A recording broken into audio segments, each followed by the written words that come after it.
Like, comment, share, subscribe. Thanks for watching.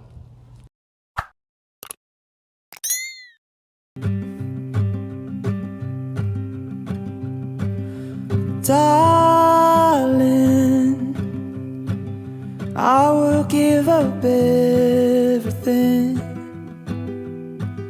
who I'll be and who I am. You can have it all.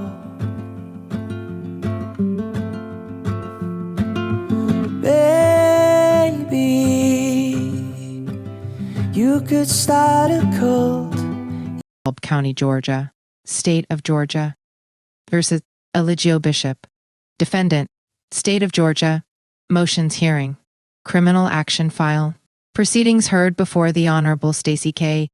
Heydrich, Judge, Division 6, SUPERIORCOURT of DeKalb County, Georgia, on January 25, 2024. Commencing at the hour of 10 a.m. Appearances of counsel. For the state. For the defendant. Also present, Michael Coveney, ESQ, Assistant District Attorney 556N, McDonough Street Suite 700 Decatur, Georgia 30030. Robert L. Booker, ESQ. Attorney at Law 1670 McKendree Church RD Suite 400 Lawrenceville, Georgia 30043. Ms. Shundrell Shields, Deputy Clerk DEK, ALBC OUNTY SUPERIORCOURT. Diane King, RPR, CCR Official Court Reporter DEK ALBC OUNTY SUP. Decatur, Georgia 30030. Take the court.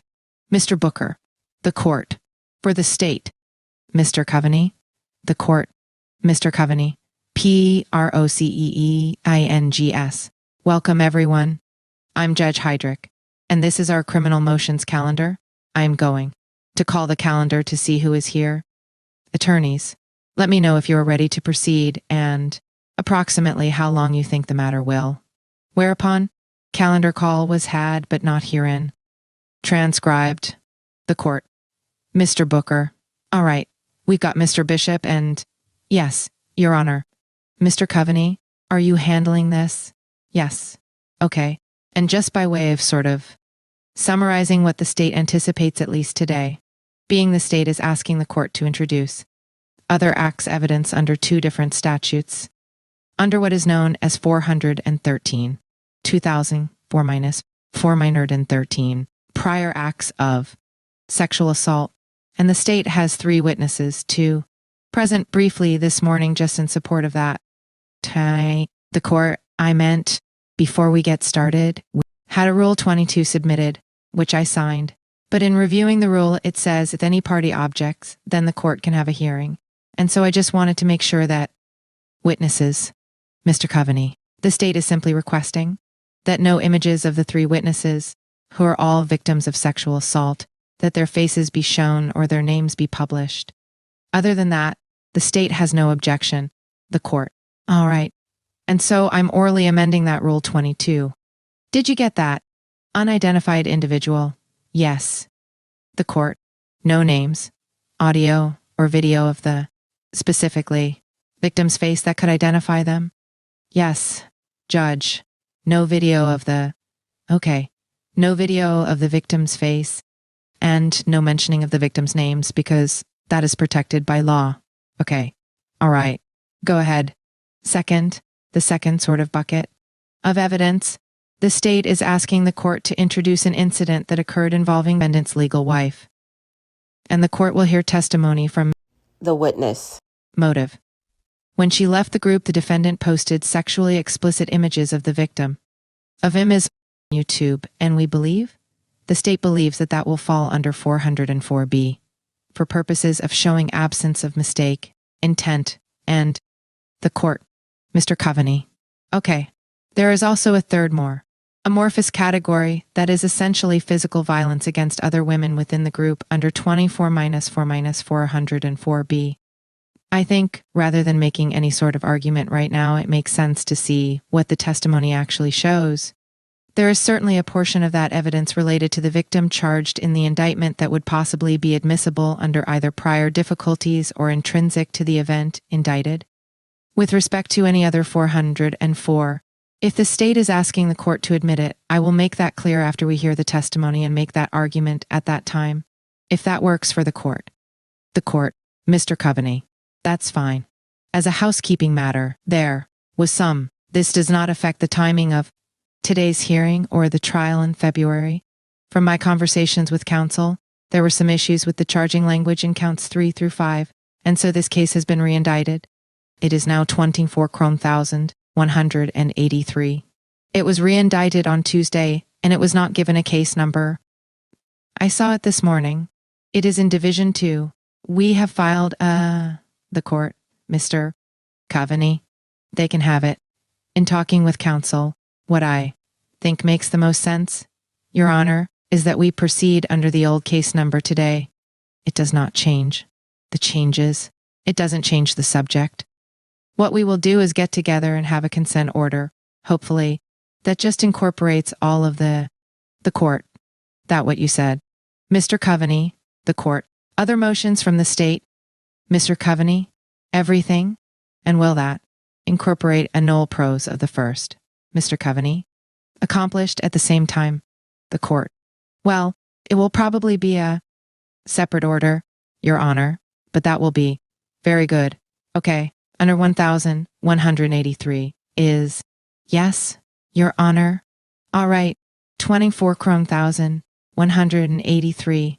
All right, not today. The court. Mr. Booker, we will go forward. The court, adopting those motions. Mr. Booker, the court. Mr. Booker, maybe you will address this. I noticed there were some motions or letters filed by your client, or letters submitted by your client. We won't go forward on that. We are going forward on what the state presented today, and for the record, are you going to be? No. Or abandoning them? You can consider them abandoned. Consider them abandoned. Okay. Yes, Your Honor. Do we need a written order? I can draft something. I would appreciate it, Mr. Booker. Would you? Okay. Just so the record. Yes, ma'am. That will work. Okay. Thank you. All right. And so, you agree that's what we're going forward with today? I do, Your Honor. All right. Thanks. All right. Already a brief opening. Ready? Court? By Mr. Coveney. Q. A Q. Bishop. Mr. Coveney. Witnesses. Unless you want to. Mr. Booker. The court. Mr. Booker. The court can call your first witness. Mr. Coveney. The deputy. I'm ready. I'm ready. Did you want to say anything? I don't need an opening. Judge. Okay. Great. Thanks. All right. You. The state called. Witness number 2. Raise your right hand. Witness sworn. The deputy. State and spell your name for the having been first duly sworn, was examined and testified as follows. Direct examination. How old are you today?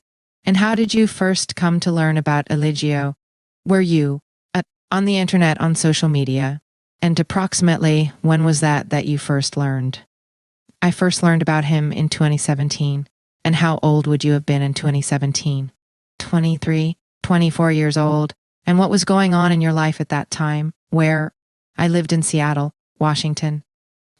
I was going to school, but also was having some issues in my life just personally and in relationships and things, and not really knowing what I wanted to do next in life. And so finding him on the internet was like something that I thought at the time would help me, you know. He had a lot of information and things that I felt like about life that would benefit me. And how long did that sort of online interest in Mr. I found him? I started listening to him in December of 2017, and I ended up actually joining him on December 10th, 2017, and so I only knew about him for a short while. Q.A. And what caused you to join him in terms of like how did that logistically happen? A member of his group had reached out to me, a young man around my age, and he just reached out to me and he was like, Mr. Booker, the court, Mr. Coveney. I don't know if we invoked the Rule.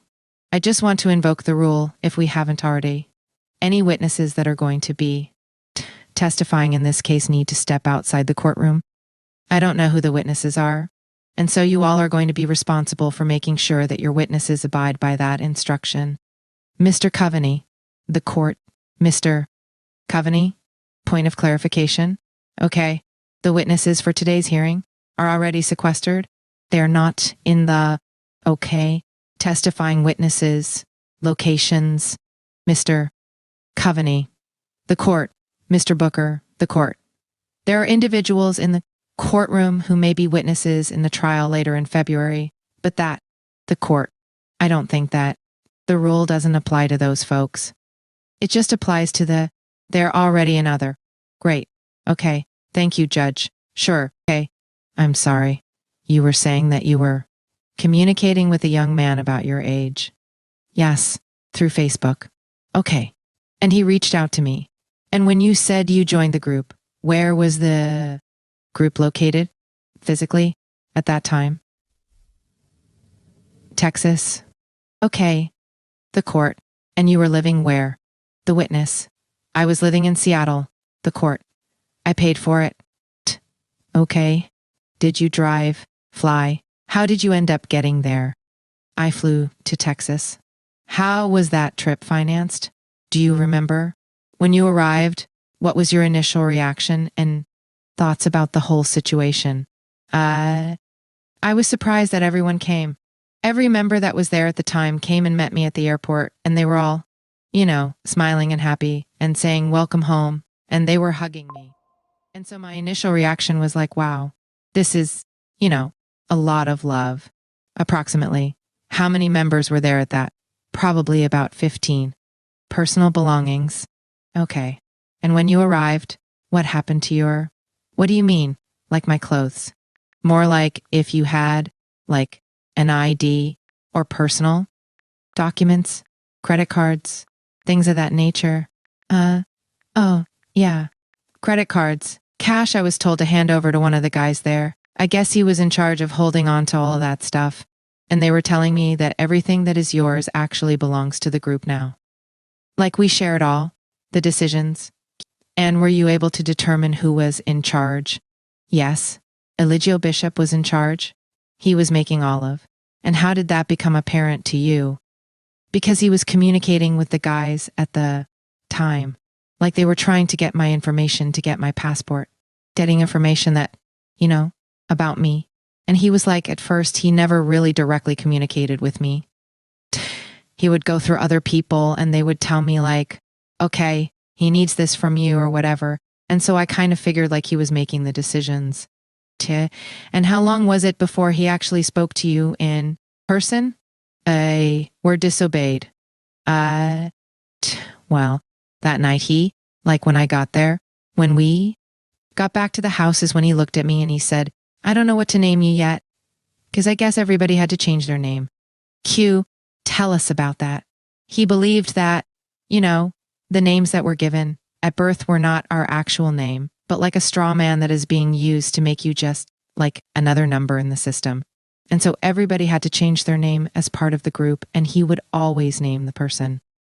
Usually he would name the person Q. What did your name end up being? What would happen if Mr. Bishop's orders or directives? It would be an issue. He liked people obeying him. If you didn't obey in the beginning, it would be like long, drawn-out meetings about him and his issue with you being disobedient. And then towards the end, it got physically violent. Q, when you say physically violent, what if he had an issue with what you were doing? He would either order somebody to slap you or he would physically hurt you. Like he physically would hurt you as well. Q, did that ever happen to you? Yes. Were there rules within the group? A lot of rules. What sorts of topics did those rules cover? We couldn't use the bathroom inside. We had to use the bathroom outside. No, 1 and 2. We couldn't close the bathroom doors if you were to be in the bathroom. Like if you wanted to wash up or anything, you had to keep the door open, or at least unlocked. No locked doors. That was a rule. You could only go into the kitchen when you're permitted to only eat at times, and when you were permitted to. And, if he didn't want to eat that day, you didn't eat. Everything was just about what he wanted to do. Q. Within the group. Were there rules related to romantic relationships? Yeah. I mean, he had to approve the relationship. If you wanted to be in it, you had to bring it to him. And sometimes he would say, like, no. And sometimes he would say yes. Or sometimes he would say, well, I want you to be with this person. And so he was in charge of who you would have to be with. To Q. What happened if you disagreed with the rule? He would say, well, if you disagree, you can leave. And the issue with that was that, it was like if you left, you were going to hell. If you left, you were going back to your lower self. You were defying everything that you set out to do in this mission of saving humanity. And so, that really wasn't like a viable option, but that was something that he would say. You can leave, or, you don't disagree with me because I'm God. Were you allowed to say no? No. What would happen if you did? He would shut you up, or it could turn physically violent, or he would just try to manipulate you and talk you into changing your mind. Right? When you got there, you said the group was in Texas. Yes. How long did you stay in Texas? A couple of weeks. From Texas, where did you all go next? We drove through Mexico into Belize. The court. The witness. Yes. The court. All of you. How many of you were in the group? The witness. It was about 13 to 15 of us at the time. We had a few different cars, maybe 2 or 3, by Mr. Coveney. The court. Okay. At that point, did you and Eligio Bishop have a sexual? No. And did anything happen that made you believe that the defendant developed a sexual interest in you? Yes. He told me, when he found out that I was a virgin, he told me that he knew that he could open me up and break my virginity. And how long had you been in the group when he had that conversation with you? It was about 2 weeks, 2 or 3 weeks. Did you share his interest for a sexual relationship with the defendant? Did you want to have a relationship with? No. Did he ever act on this interest? Yeah. What happened? He invited me into his tent where he was sleeping with his wife, and we were friends, me and her, and he said we were just going to watch a movie. And in the middle of the movie, he told her and I that he wanted to break my virginity right there, right then. And I was scared, and she didn't want to do it. She didn't want to be involved. He was like, you're going to be right here, and you're going to hold her hands, and you're going to watch. And that's what happened. He broke my virginity that day. Did that happen? Did you want to have sexual intercourse with him? I don't know. Was there ever a time that he made sexual advances where you told him no? The Q. Yes. Can you tell us about that? Yeah. In 2018 in Mexico, I was actually in another relationship with another man there, and one of his so-called wives, not legal, but one of Mr. Bishop's. Yeah. One of Bishop's women told me that he wanted to speak with me in his room. And so I went to his room and he started making moves onto me and trying to kiss me. And I was like, no, I don't want to do this. And, I'm with somebody else. I don't want to. And he told me to shut up. And then he took me into the bathroom and made me give him oral sex. And when you said he took you into the bathroom, how? He pulled me in there by the hand. Did you tell him you didn't want that to happen? Yes. And how did he respond to that? You don't say no to me. Shut up. Was anybody else in the room while that was happening? I can't remember. Okay. How did you respond after that was done? I just remember him telling me that I was going to be smarter now, that I was going to know more of the knowledge now, and that I was just hopeful that, this would make me better in some way, more enlightened. But I don't know how it really affected me besides that. I just knew that it didn't matter what I wanted. I had to listen to him. Q. Did you stay in the group for a while after that? Yeah.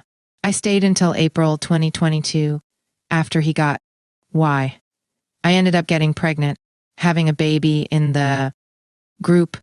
I think that, I truly was brainwashed into believing a lot of the things that he was telling us. I think that the physical abuse played a part in just being afraid to even leave. I saw people who wanted to leave and would express wanting to leave, and they would be harassed. They were outnumbered. They would get jumped. I didn't have any money, any access to money, having my child. I didn't know how all of that was going to happen. Being in these foreign countries. You know, sometimes I shared a phone with somebody. I didn't know how I was going to be able to even reach out to anybody to get out. So much kept me there. I think just not knowing what life would be like out of the cult, because I thought that, life was really what he was saying it was. Like we were in this kingdom of heaven and life outside was hell. Do you see Eligio Bishop in court today? I do. Article of clothing. Could you just point to him or identify him by an... He's right there. Just for the record, the court. Mr. Coveney. Good morning. What color clothes is the individual? The witness. Oh, he's wearing orange. Your Honor, that's all the questions that I have from this point in time. The court. Mr. Booker. Okay. Cross. Thank you, Judge. Cross-examination. Good morning. My name is Robert Booker. I represent Mr. Bishop. First, just have a few questions for you. Okay? All right. As of today, you're 30 years old, correct? Yes. Going back to when you initially met Mr. Bishop, I think you said you were 23 at that time. I just turned 24. 24 at that time. Yes. And so that was about 6 years ago. Yes. All right. And you were 24 years old living in, is that correct? Yes. Were you a high school graduate? Yes. Were you in college? Yes. Okay. Did you have family? Yes. Mom and dad. Mom. Okay. Is mom still alive now? Yes. Okay. And so you were raised by your mom. You were a college graduate. What did you go to school for? And which college did you go? Okay. And so did you have a pretty good GPA? I did. You had a bachelor's degree? No, I'm actually working towards it now. Okay. And so you had some sort of undergraduate. I was just in the process of getting my bachelor's at. Okay. And so you were in the bachelor's program at? Yes. But you had graduated high school? Yes. And you're on Facebook or some sort of social media in 2017 and you see Mr. Bishop. Is that correct? Yes. Okay. And that's the first time you heard of him? That was the first time that I heard of him. I saw the group before I heard him, and so before I saw his video, I saw the group's video, and I didn't know that he was, like, the leader of the group initially. But I ended up watching more videos and saw, and what was the group called? Was the leader. At the time it was called Melanation. Melanation. Yes. All right. Did the group later change their name? Yes. What was the name changed to? Carbon Nation. When you first watched it, you didn't know Mr. Bishop? No. He didn't communicate with you or anything like that? No. There was nothing about him that said that he was the leader based on what you initially watched. Is that right? The first video that I seen, he wasn't in it. Okay. And so, ultimately, late December 2017, less than a couple of weeks after seeing these folks on the internet, you leave your mom and everything you know and go to Texas. Well, I want to be clear. And so the first video I saw of the group was actually in May of 2017. Okay. But I didn't go on social media that much, and so I had, like, a hiatus off social media, and so I went back on social media about the end of November, beginning of December, by Mr. Booker. Q. The court. 2017, you said. The witness of 2017. Between late November 2017 and early December 2017, you watched a second video of the group. Well, it was him online speaking, like teaching, and then that's when I saw all of the people that he was posting on his page. I realized, oh, okay, these people are all together. Okay. And so you didn't see him until after Thanksgiving of 2017, and within a week or so, you were on your way to Texas. Yeah, probably right before Thanksgiving. Yeah. All right. And so you paid your own way to Texas. I did. he didn't communicate with you and tell you to come or anything like that, right? Yes, he did. And so the guy that was a part of his group that reached out to me on Facebook, he FaceTimed me. And when he FaceTimed me, Eligio got in the frame and he was like, you better come on out here. We're about to leave. And so come on, get your ticket. And he commented on how nice my house was and how pretty I was and stuff. Was that the first time you ever communicated with? Yes. So he gets on FaceTime with another guy. He sees you for the first time, tells you you're pretty, got a nice house, we're leaving, come with us. The court, the witness. Yes. Mr. Booker, the witness. Okay. Is that a yes? Yeah. The court reporter is taking down what you're saying for the record. And so you have to say yes or no so she can get it for the. And so you agreed to go. You tell your mother I'm going to Texas, right? No. He told us not to. He told me not to tell my family, not to tell anybody what I was doing. Okay. He said, don't let your right hand know what your left hand is about to do. And so I actually booked the ticket in secret. I sold a lot of my belongings. I had just started financing a car. I left it in the driveway and ordered an Uber while my mom was out. And I left a note just saying that I was going to go fulfill my purpose in life. And I just left. Okay. All right. And so you ultimately arrived in Texas and you were greeted by Mr. Bishop and everybody else at the airport. Yes.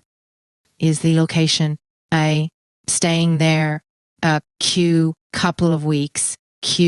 Was there a house that they were staying in or what? They were staying in a house. In a house. And all 15 people, I think you said, were. Yes. Okay. And so during that time frame, did you guys leave? To go, I think you said from Texas to Mexico to Belize. Did you leave within a day or so? No, it was a couple of weeks. We stayed there for all right.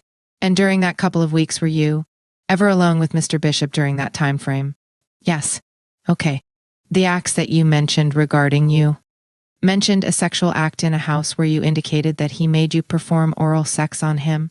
Was that within this house in Texas, or where did that take place at? That took place in Mexico. In Mexico. Okay.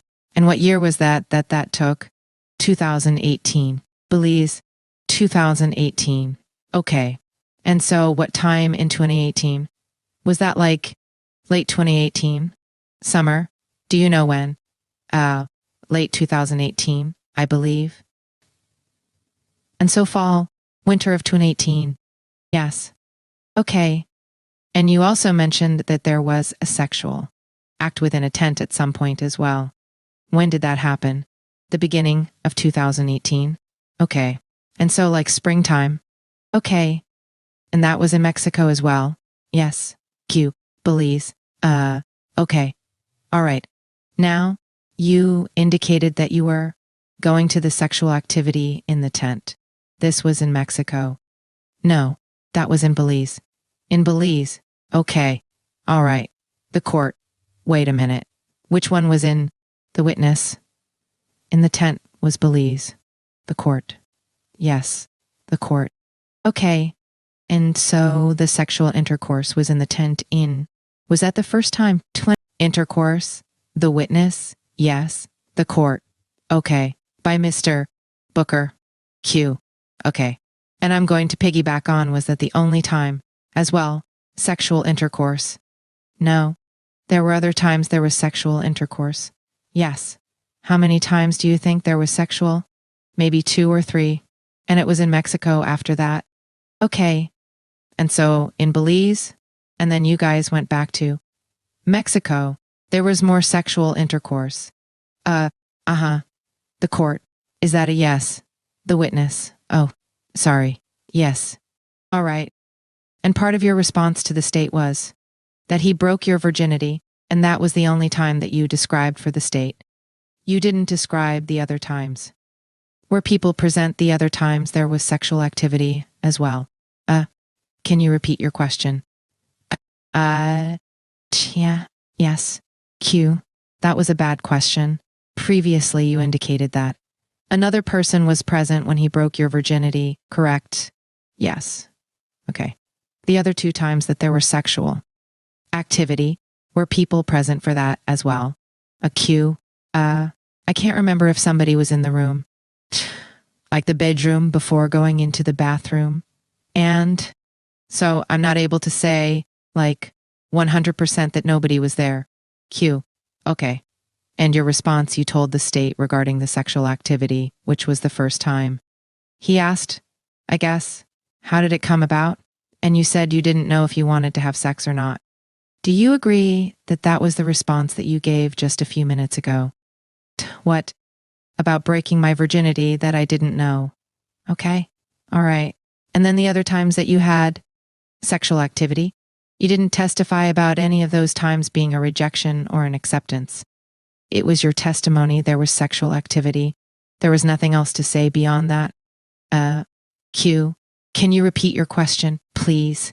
Yes, ma'am. I'm sorry. Another bad question. The other 2 times that there was sexual activity. Is there anything that stands out about those other 2 times? Besides the times that I talked about? Yes, ma'am. I'm trying to figure out how to say this. So he was, like, his penis is very large and he would always, like, tell me, like, that I was very small. And it always just felt, like, very painful. And I would be, okay, that was a common thing. Okay, let me ask you a more direct question. The other 2 times, was it against your will that there was sexual? I'm not sure how to answer that question. Okay, all right. You also indicated that. Let me make sure that I have my dates right. In Mexico, fall, winter of 2018 was when the oral sex took place. Right? Yes. Okay. And you told him that you did not want to have oral sex with him. Is that correct? Yes. Though, correct.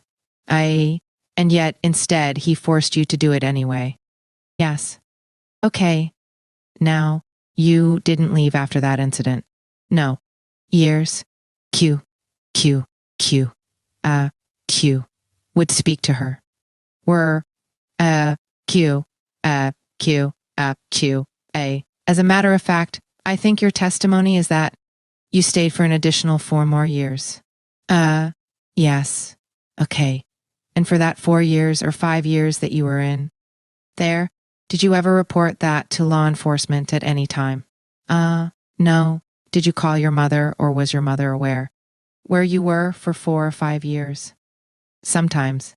There was some times where I talked to her, and it was probably like a handful of times in all of those. Okay. How many times per year do you think that you? Maybe once. Once a year. Okay.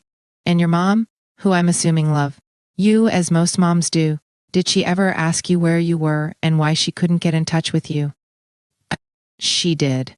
Did you tell her something different than where you? No. She knew where you were. Yes. Okay. Do you ever visit her during those time frames? One time. Oh, when was that? When the majority of the group had got locked up in Hawaii after breaking quarantine laws. I didn't get arrested because I had a baby, and so during that time I went and stayed with my mom for, like, a day or 2. For my travel. Q. Okay. And so you left Hawaii? Yes. One of the friends, members of the group, paid. So someone paid for you to travel. That sounds like a fairly costly flight. Year was this? Her child. 2. We all went to my mother's house. Q. Okay. And you flew to Seattle and turned around and came back the next day. It was about 2 days later they had got out of jail and they told us to meet them in California. Okay. All right. And so, you're at home with mom. What? 2020. So during COVID year. Yes. Okay. All right. And so you're able to leave, but you come back? Yes. Okay. And so in April of 2022, you finally leave the group after Mr. Bishop is arrested? Correct. Q. Yes. Okay. I'm almost done. You indicated that you didn't have any money? You didn't have access to money? Was that for the entire 4 or 5 years that you were in the group? Yes. Okay. And so the ticket that you got to go from Hawaii back to California, is it your testimony that someone else paid for that? Yeah. It was one of Eligio Bishop's friends. And food and other things that you were given during that time frame, someone else paid for those things. Yes. You indicated there was physical abuse. Were you ever injured as a result of physical abuse by Mr. Bishop? Yes. Okay. And how were you injured? In Atlanta at the Arbor Chase house, he told us. All the women to get down, face down on our stomachs, lay flat on our stomachs. And he came around to each one of us. And when he came around to me, he put his foot on my head and put all of his weight on it. So my face was like in the carpet, like smashing my head in the carpet. And then after that, he slapped me in the face and he told me that it was because of my ancestors. Because of your ancestors. Yeah. The things that my ancestors had done and that I deserved it. And, because the women in my family were disrespectful to men, I needed to be punished. Okay. And was that done to the other women as well? Yes. So every woman that was present, that was done to. Yes. How many other women, roughly, were there? There was about 6 of us. Yeah. Approximately 6. Yeah. All right. And my last question for you. You made videos with the group as well, correct? Yes. Okay. And do you recall making a video sometime in? I made a lot of videos. Lots of videos. Yes. Do you recall at any time out of all of those videos you made that you ever made any allegations against Mr. Bishop for sexual acts against you? He was doing. I never made a video saying that. No. Okay. In fact, in April of 2021, you made a video since he was, I guess, April of 21. Yeah. You made a video in support of Mr. Bishop since he has been in custody, correct? Oh, April of 2022. Yes, ma'am. You said 2021. Yeah, I was supporting him online for Okay, after that. And you actually gave in? Or you just kind of went on and talked for a while about Mr. Bishop and the good things that. Yes, in April of 2022.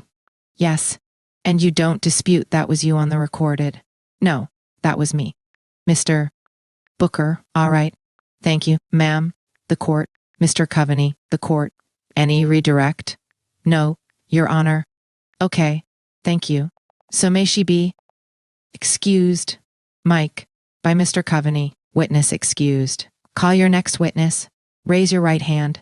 Witness sworn. State and spell your name for the court, and you can lower your hand and speak into the witness, having been first duly sworn, was examined and testified as follows. Direct examination. How do you spell your first name? I'm 26. Okay. And when did you first come to learn about? In 2017. Time? And how old would you have been at that time? I think I was February 20th, 2024. How did you learn about Mr. Bishop? I found him on Facebook, actually. Okay. At the time. And how did that relationship develop? It wasn't with him originally. It was with somebody. That was a part of his group at the time. His name is Flo. In 2017. His name is what? Flo. FL or Philip. His real name is. Okay. The witness. Me and him developed an online relationship, and that led to me joining the group. And when was it that you joined the group? Do you remember any more specifically? Winter, spring, summer. It was around April. Like fall? Around April. And where was the group located at that? In Costa Rica. The group offered. Okay. What was appealing to you about the life that, at the time I was on a spiritual journey seeking knowledge. I was attracted to his teachings. I wanted to live in community. That was, practically, why I joined. What was going on in your life at home? I guess 2 questions. Where did you come from? Like, where did you go from when you went to Costa Rica? The time. That's where I am originally from. Q. And then the second question is what was going on in your life at that point in time when you were learning about Mr. Bishop and speaking with Philip? Time I was kind of homeless, so that was, I guess, The main reason why I was seeking community living because I was seeking family at the same time. Sure. You said you were February 19th, 2024. Is that right? Yes. Okay. When you first arrived in Costa Rica, what was your first impressions of the group? I was excited at first.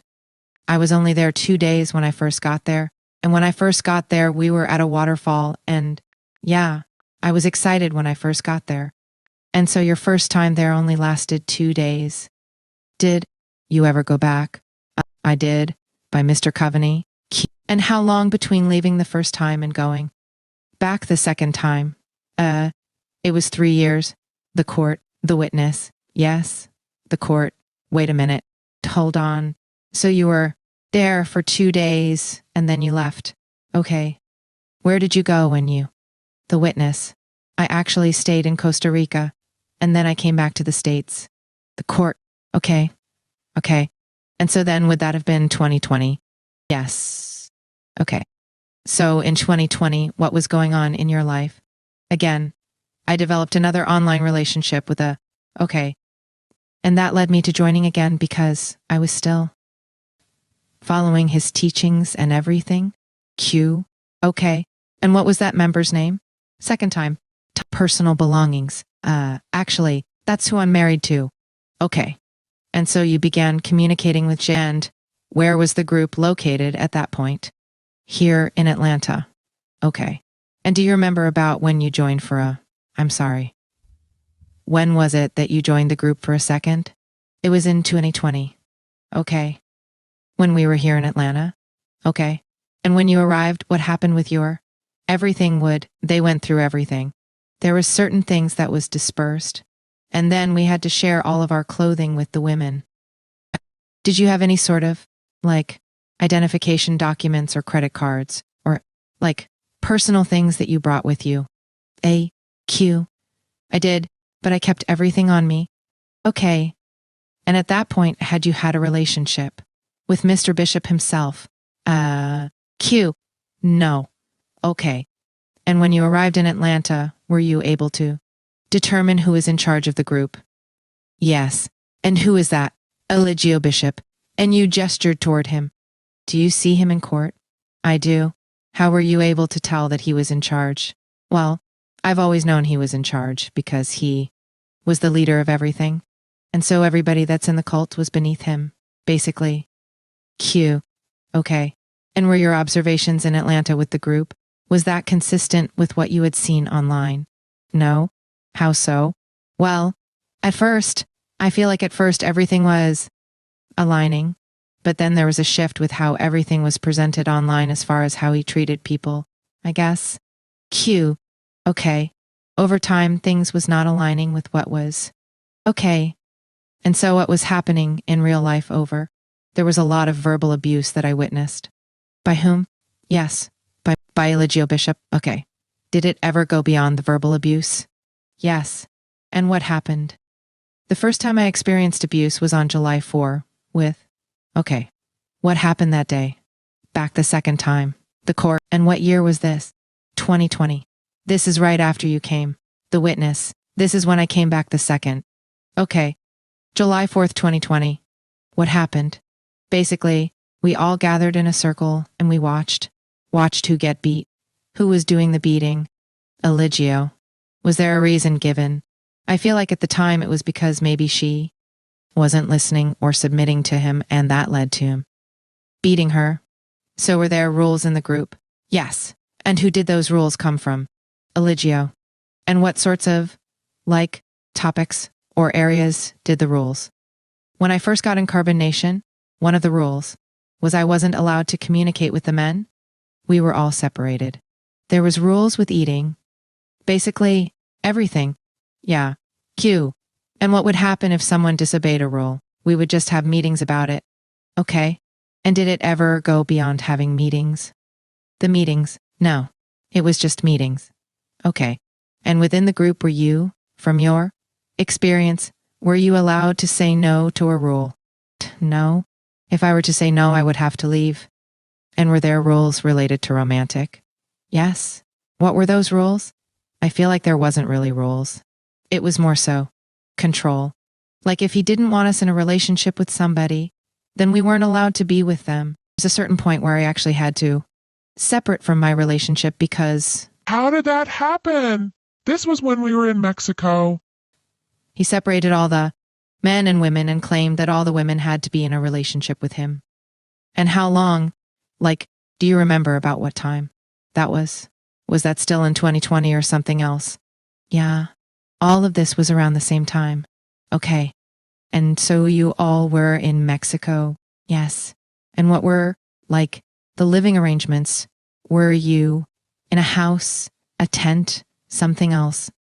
We were in a house. Okay. And was it one house or more than one house? There was a house for the women and him, and then okay. And who decided who got to sleep where? Eligio. Okay. Did anything happen that made you believe that the defendant, Mr. Bishop, had developed a sexual interest in you? Once we were all separated, yes. Is that in Mexico in those houses? In Mexico? Okay. What happened? There was a moment where I kind of got in trouble. Because at the time we had to approach him a certain way. What do you mean? Huh? What do you mean? We had to approach him as my king or, yeah, at the, okay. And this is coming whenever you entered his presence. Basically, and so he was in the room with Velvet, and I entered the room. I didn't approach him as I was supposed to, and he made me do squats because that was kind of like a discipline thing. Do squats like the exercise. Yes. Okay. And then that led to him coercing me, basically. And how did that happen? At the time, I can admit that I was vulnerable because I was separated from my relationship, and I feel like he knew this, and it was his moment to take advantage of me sexually. Didn't want to. And what did he do? He sexually assaulted me anally. And did you want to engage in that sexual activity? No. Did you tell him that? I feel like at the time I didn't tell him, but okay. And I feel like I was in a position where, like I said, he was in control and I was vulnerable. And at the time I had just watched one of the other members get beat by all of the women. It was just a lot for me, and in that moment I didn't say no, but I was in resistance to it. I didn't want to do it. You resisted. Is that what you said? I was in resistance, but it happened. It was forced. And when you say, just to be fair, when you say sexually assaulted anally, what do you mean? What part of his body touched your body? His penis? All right. What happened after that? Actually, he ripped me. So I went to the bathroom and a few of the other women came to check because I was bleeding. I was in pain. And that's what happened afterwards. And after that, I think it was a day or two later, I left the home with all the women and went to the home with the men because I no longer wanted to be there. After that, anybody or anything.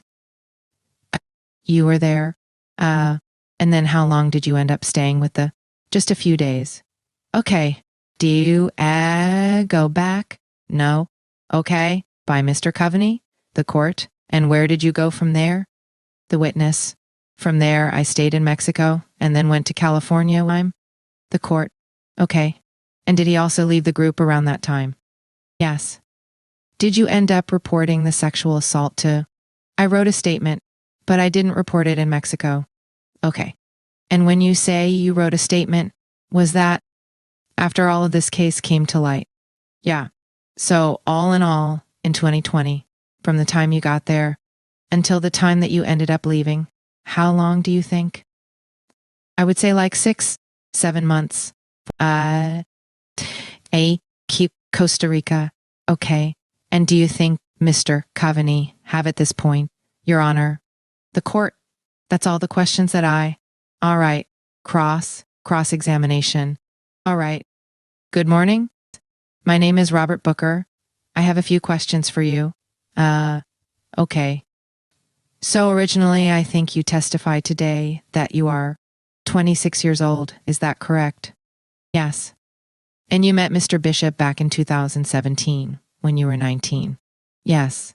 Okay. You found him on Facebook and or you didn't find him on Facebook. You found somebody named Philip or Flo. I found him and then Philip messaged me on Facebook. Okay. And so you ended up in a relationship with... Yes. Was it a sexual relationship? No. In April of 2017, you left... Yes. With the group? And you only stayed there for 2 days? Yes. And this is where I got lost a little bit in your time. And so from April of 2017 and the 2 days that you were in Costa Rica, when is the next time that you come across the... I was still, basically, following his teachings after that. I wasn't there physically, but I was still following. Okay. When was the next time that you were physically? In 2020? Okay. And where was that at? In Atlanta, Georgia. And so the only time that you were physically with the group was in Atlanta in 2020. Q. Yes. Okay. And what month did you come across the group in? I'm sorry. What month in 2020? I don't remember the month. Okay. The court. Would you move your mic just Mr. Booker? The court. Okay. By Mr. Booker. I'm sorry. I hit it. Judge. No worries. That's okay. The witness. I'm pretty sure it was during the summertime though. Okay. And in Atlanta, is that where you said the two? No. The two houses were in Mexico. So, okay.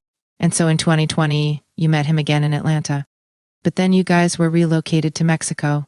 We were in Mexico, Hawaii, California, and Vegas.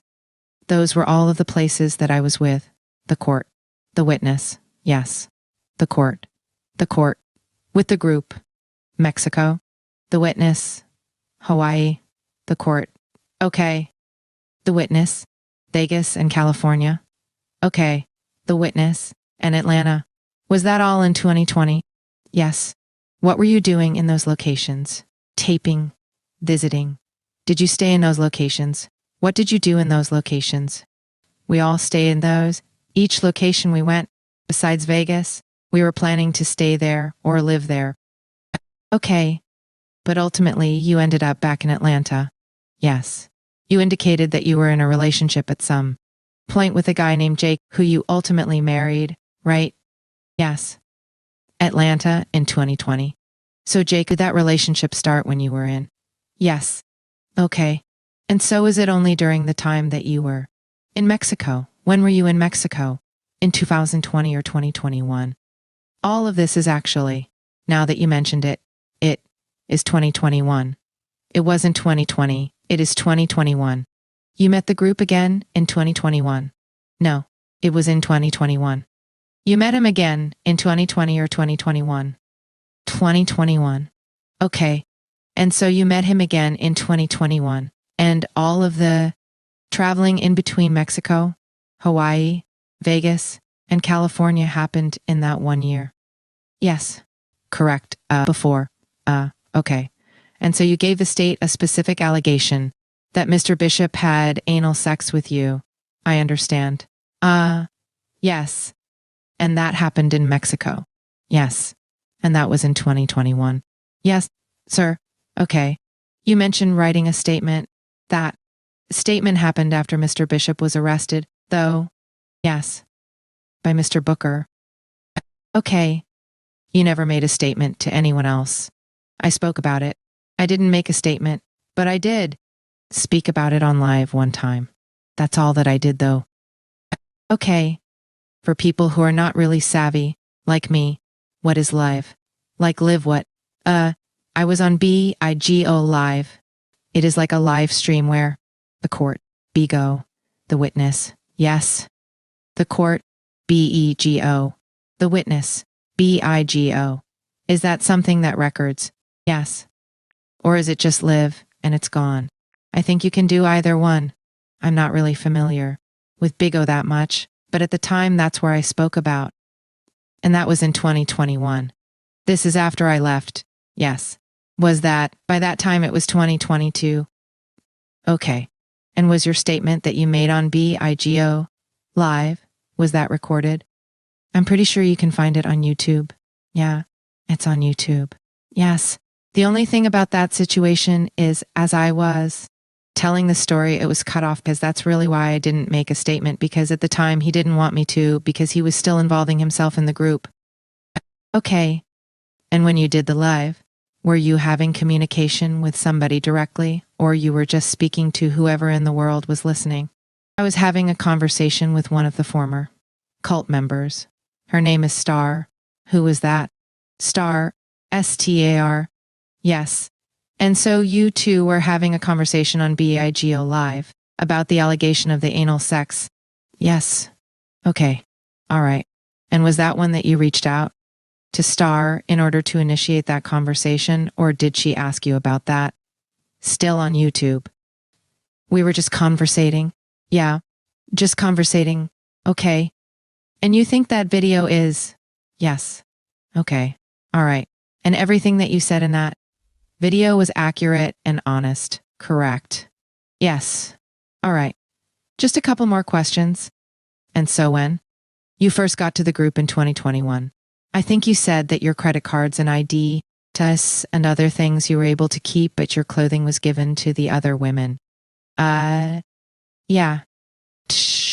All shared clothing. Okay. Were you ever told that you couldn't leave or anything along those lines? Let me qualify that. By Mr. Bishop, were you directly told that you couldn't leave or anything on? No? Okay. And when you were in Mexico and staying in separate houses, how long were you guys there in Mexico during that time frame? At the time, Q. Just a few weeks. Well, I was only there a few weeks. All right. And so you were staying in separate houses. And on this day, you indicated that Mr. Bishop invited you over. Was anyone else in that house with you and him during this time? Yes. Okay. Who else was there? All the women. Okay. And so every woman that was a part of the group at the time? Yes. They were in the same house as you all? Yes. And the sexual act that happened, did that happen around the other women as well? Did they witness this? Velvet was in the room, but he told her to leave at. Okay. The only time the women knew about it was afterwards. Whenever I mentioned that I was bleeding, and some of the women helped me with that. Yeah. Okay. Which other women helped you with the bleeding? From what I recall, it was Melia. Okay. I think she was the main one that helped me. But there was a few that walked in. There was Melia, Honor as in Honor. Yes. Okay. And I think Iyh as well. Who? Can you spell that? Iyh. And did you tell them what had happened to you? I didn't tell them. I think they just assumed already. Because it was just normal for them. Q. Okay. But you didn't have a discussion about bleeding or anything along those lines? No. They knew that I was bleeding. That's why they were in the bathroom with me. Q. I'm sorry. I'm talking over you. You didn't tell them that you had just had anal sex with Mr. Bishop. It was just assumed. It wasn't like a conversation. It just happened. Q. It wasn't a verbal conversation. Was bleeding. It was just an assumption. Yes, because I asked them to check for me because, like I said, I was in pain. And that's when I found out that Okay. All right. Was that the only sexual contact that you had with him that you described to the state earlier? No. There was more. Yes. Okay. Was that before or after that? It was before. Okay. Women in the house. At a planned event. It was a day that he actually had sex with all of the. Okay. And was everybody in the same room that had? No. Okay. How do you know he had sex with all the women? Was it something that was discussed? Or was it witnessed? Or was? I actually didn't find out until after I left. Okay. So it was something that was told to you later. Yes. By who?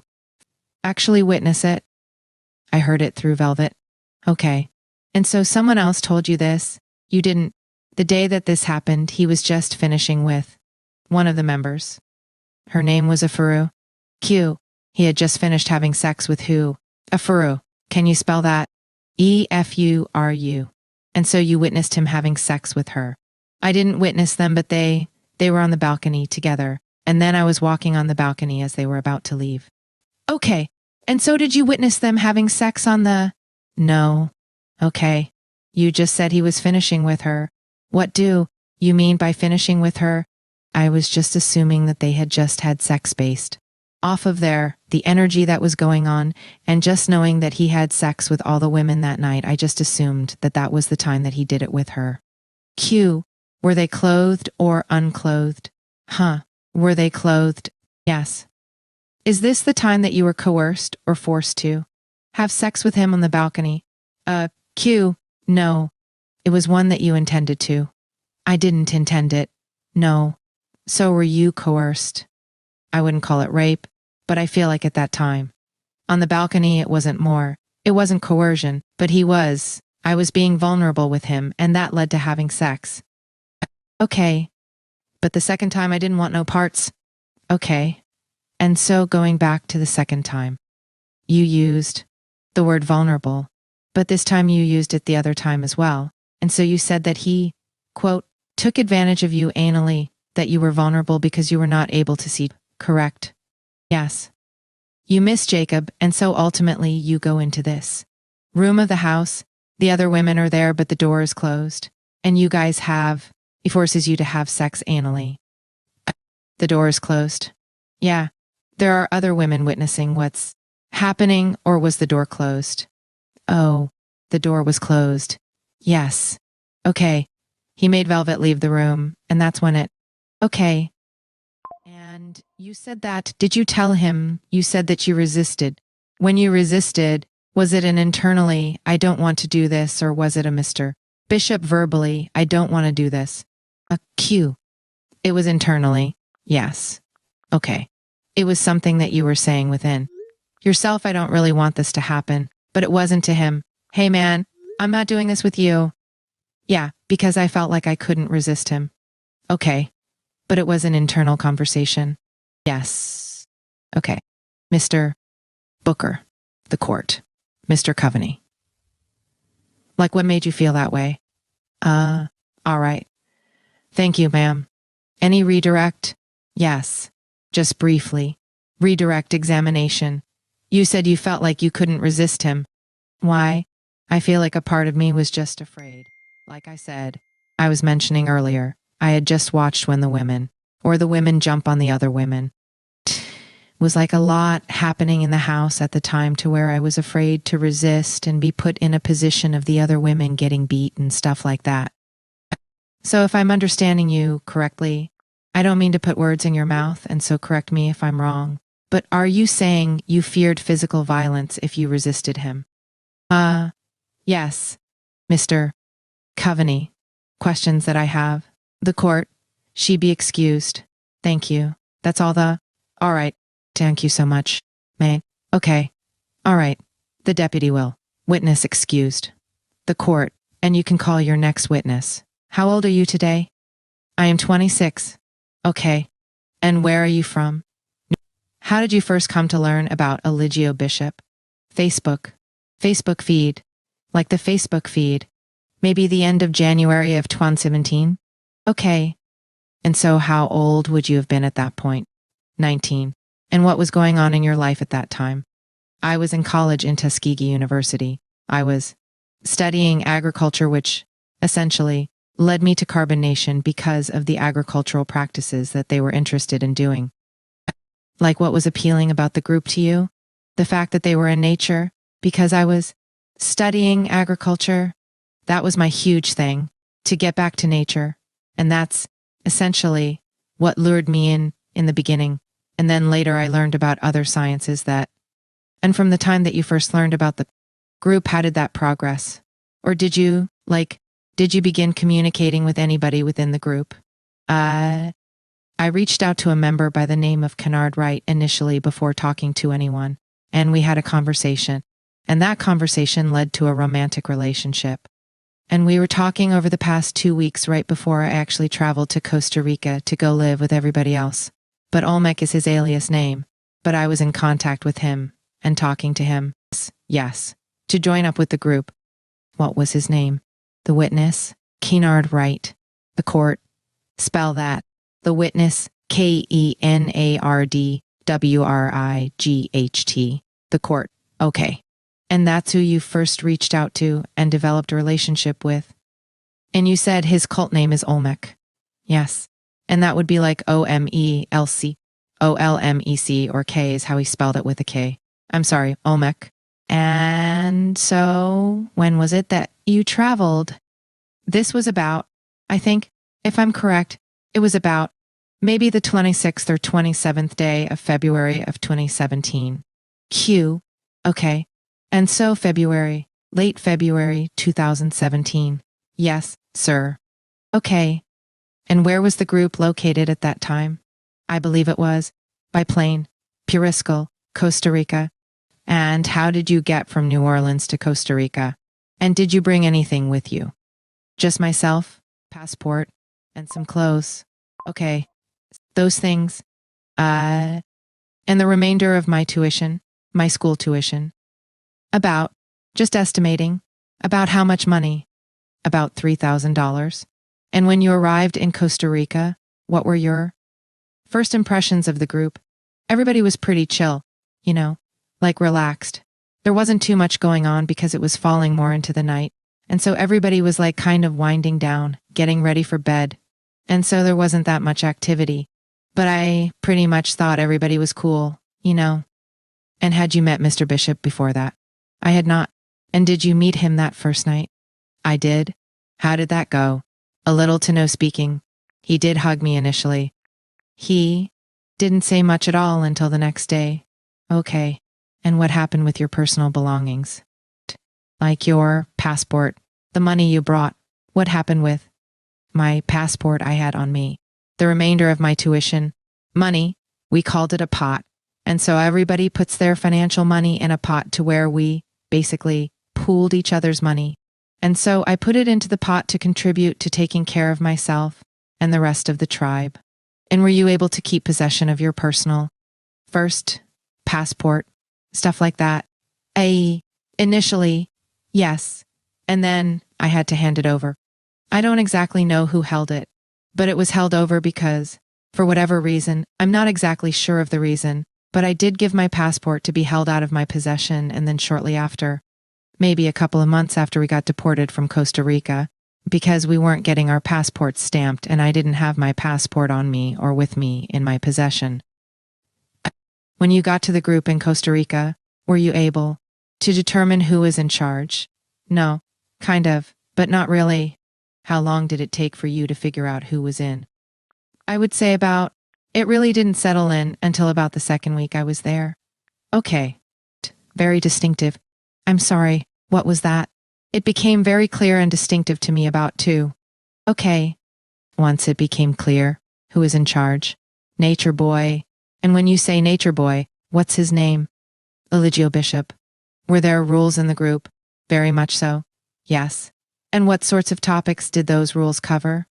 No. One rule that stood out to me was the fact that we could not use the bathroom. That was one of my first issues there. I never not used the bathroom. And so that was a thing. Then Nature Boy Eligio Bishop would say stuff like, well, we're using the bathroom on the land so that we could become more self-sufficient and stop polluting our water, waste, and stuff like that. Which made sense, logically speaking from an economical standpoint. And so I was like, okay, well, this is what we're going to do. Another rule was that the women had to be topless. If you wore a shirt, then you was, looked down upon. Or there was a huge meeting brought up about why you didn't wear a shirt. Like, why did you have a shirt on? And that's very clear because there are visual pictures and videos of me with leaves on my breasts and other women around me at that time. Other rules. Kind of really. Some other rules were, the women couldn't go out and make groceries. There were specific people to do that, to go make groceries or to go mingle into the community. Other rules were we couldn't watch stuff on YouTube, other people talking or other people giving their opinions. That was a big rule. That. Q. Another big rule was that we couldn't speak to our family, and then if we did, we would get scolded. Let me stop you.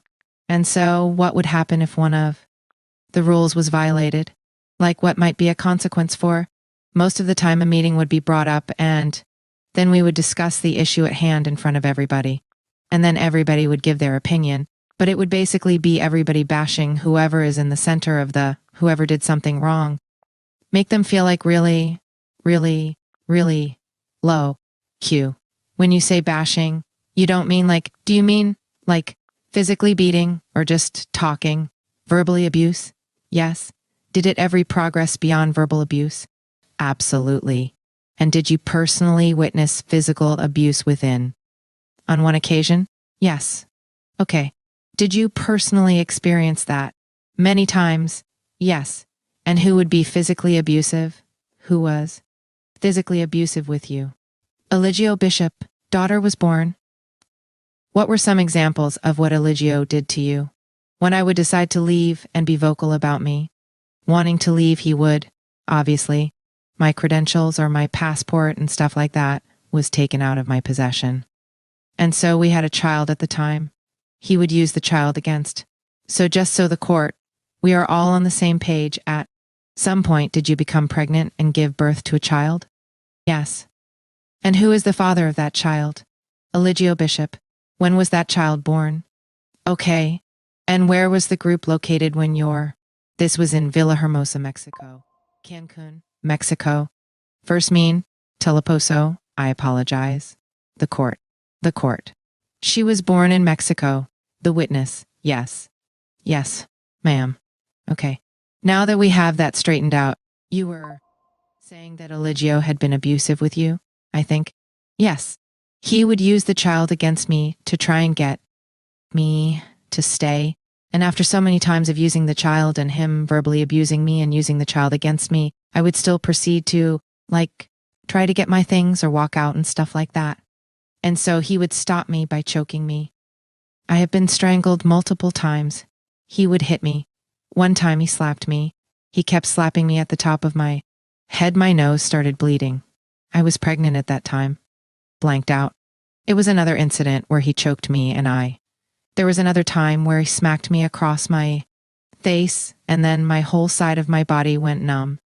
Like my arm and my fingers and stuff like that went numb. There was another time he strangled me. Oh, on many occasions he strangled me. This was over 10 times, all by hand. And it progressed. We left Central America and we proceeded to come back to America and the abuse just got even worse.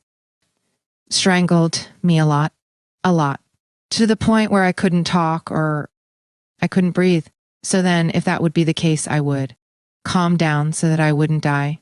So when I would calm down in my mind, I would be like, well, let me just be normal and not try to show him any type of, be restrictive towards what he is doing so that I can, essentially, be safe and keep my child.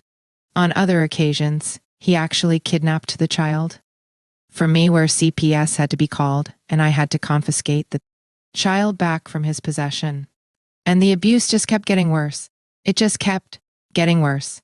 It just kept getting worse. Over the years, it just kept getting worse. And ultimately, when did you leave the group? My final decision to leave and never go back was July of 2020. We were in California.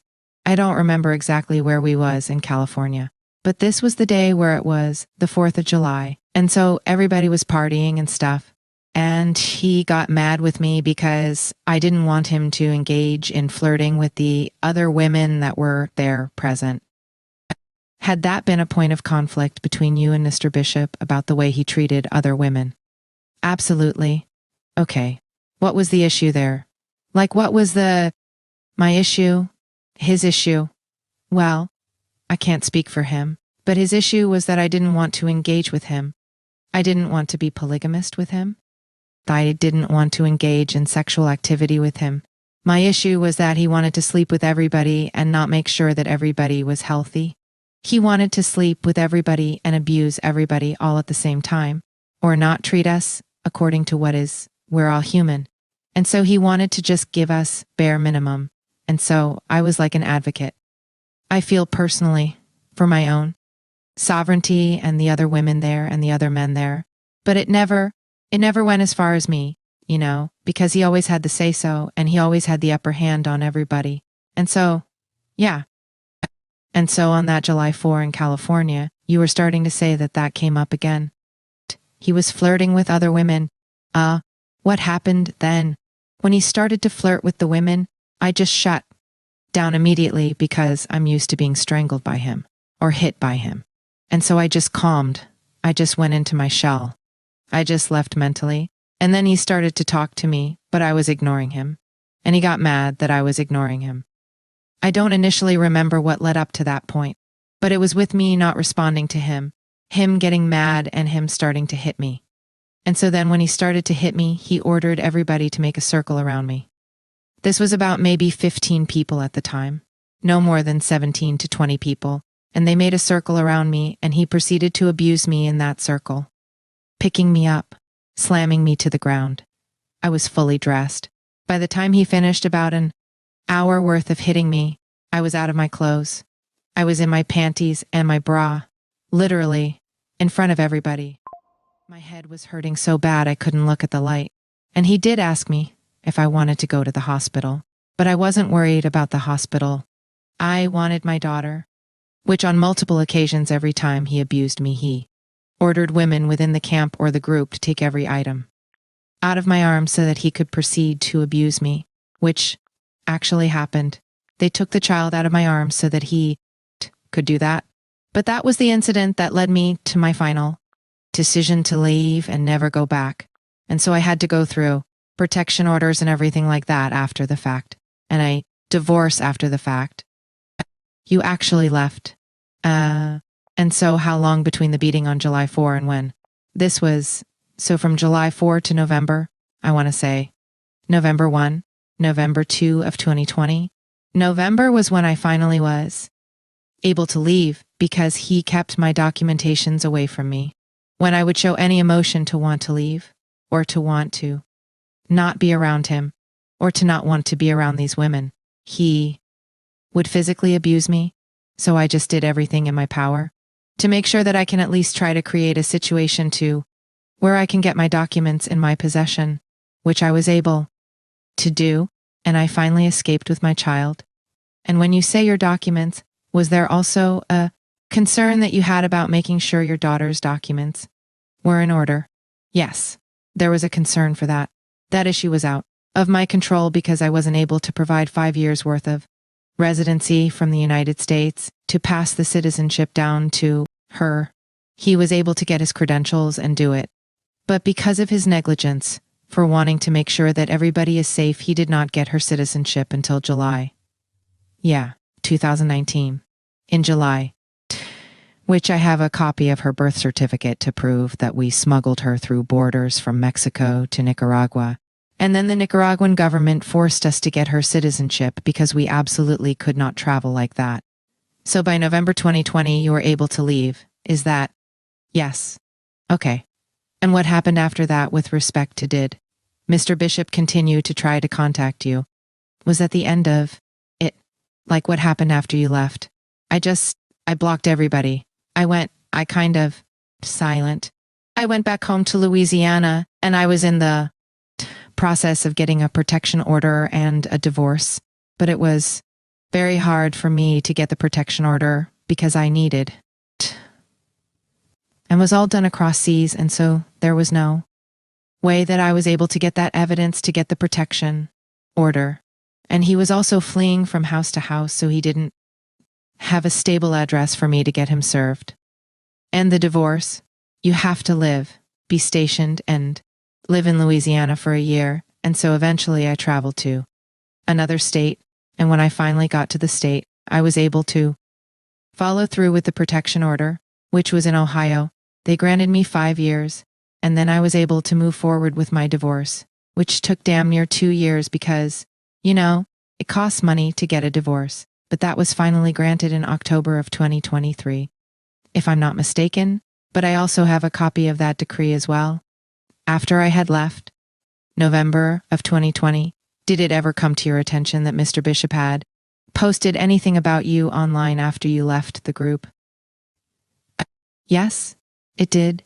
Days, a few weeks. And when did you learn about that? I honestly cannot remember that date. It doesn't have to be the exact date. Was it a few? This was 2000s. This was 2020. because this was right. Okay.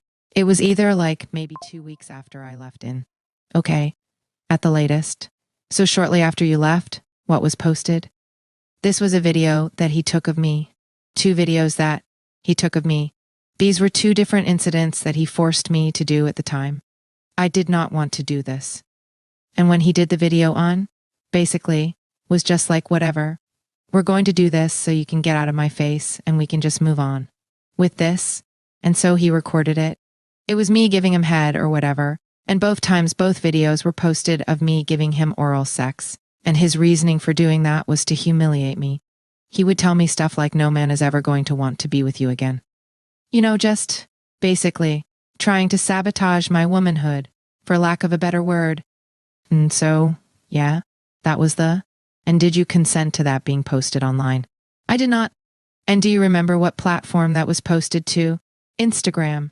And how did that make you feel? The whole world saw me give him oral sex. Like I can't even, find the words. Like I have had to numb myself from that because it is not something good to feel. So I'm just numbing myself at this point and moving forward. Bishop, were the women in the group allowed to say no to Mr.? No one was allowed to say no to Mr. Bishop. What would happen if you or any other person in the group said no to him when he asked for something? When I physically was there, most of the time the other members would get verbally abused. I would get verbally abused and physically abused. I have never him hit outside of Tanesha delay, for the most part, verbally abused. You know, if you had said no to him, or if he felt up to it, you know, he would kick you out.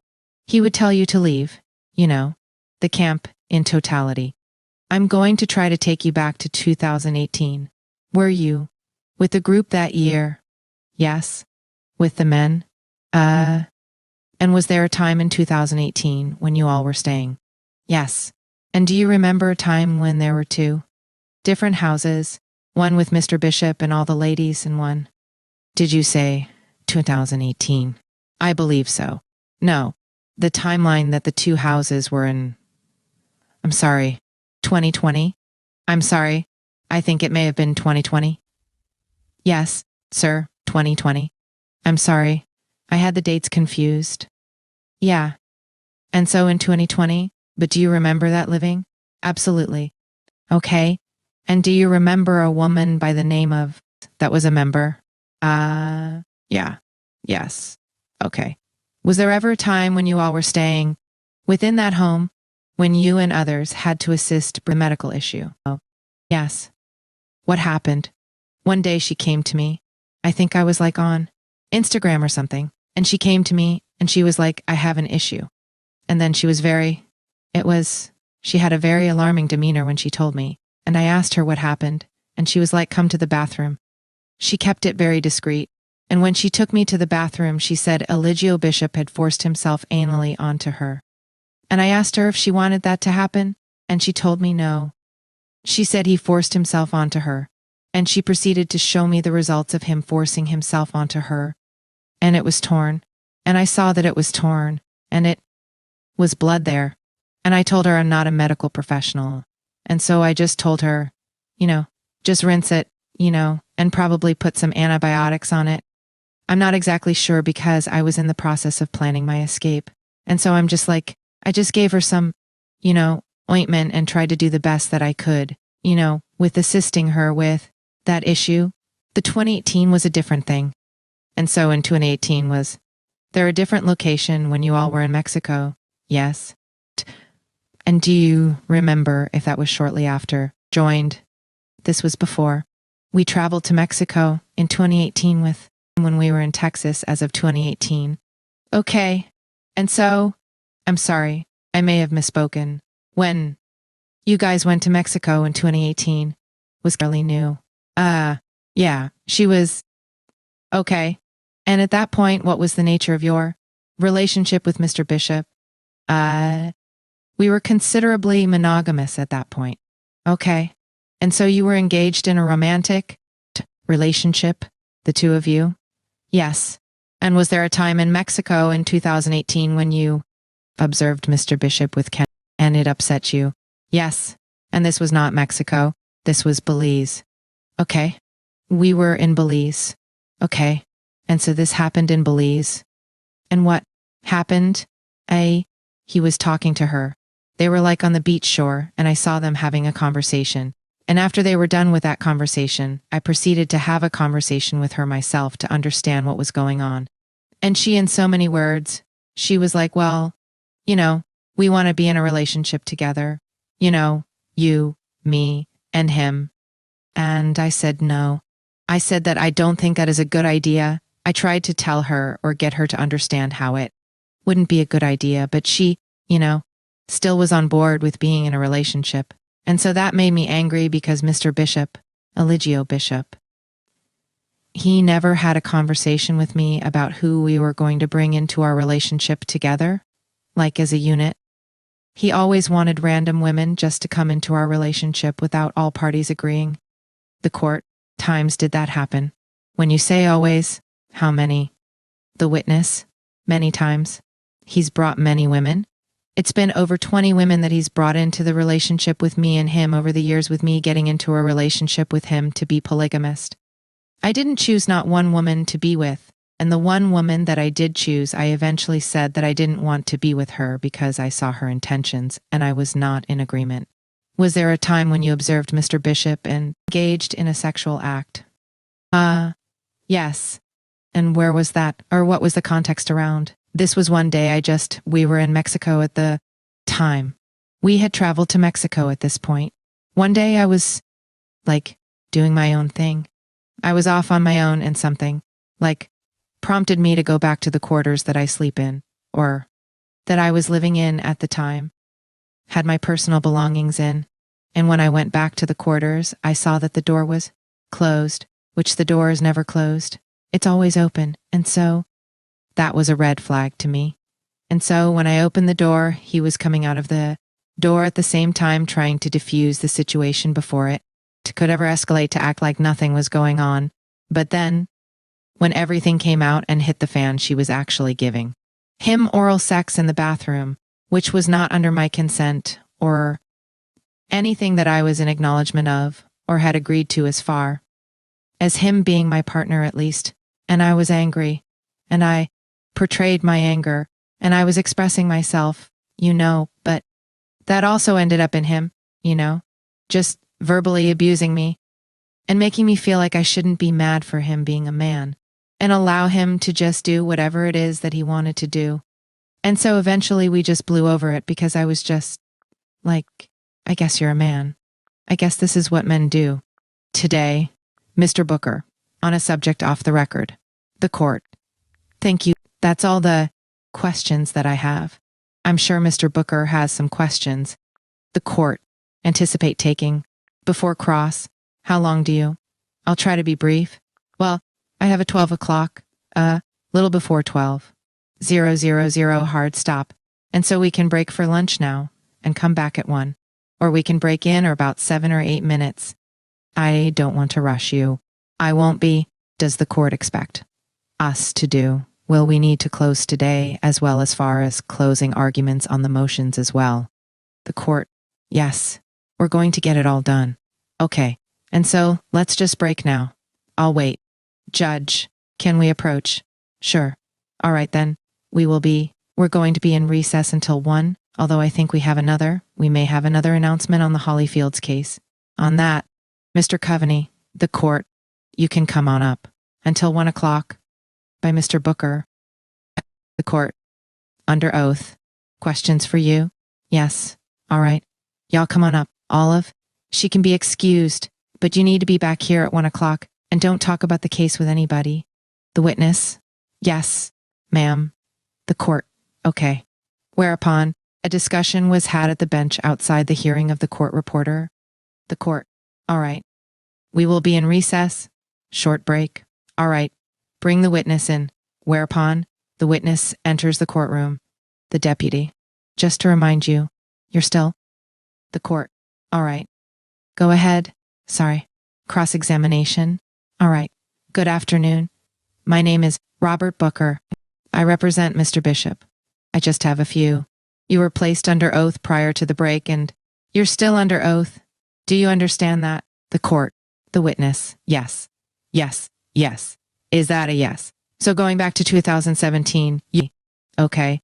And at that point, you came across Carbon Nation, group that you became later involved in, Melanation, and then it turned into Carbon Nation. Melanation, all right. And so you left Tuskegee. That's in, yes. Okay.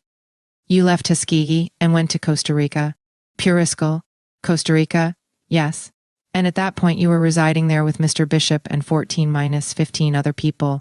Yes. And you stayed there for a few months, maybe 8, 9 months at the most. All right. And when you got there, you had your passport, you had clothes and other things, but you also brought tuition money that you put in for group money, correct? Yes. Now, during the time frame that you were there, did you ever leave Costa Rica?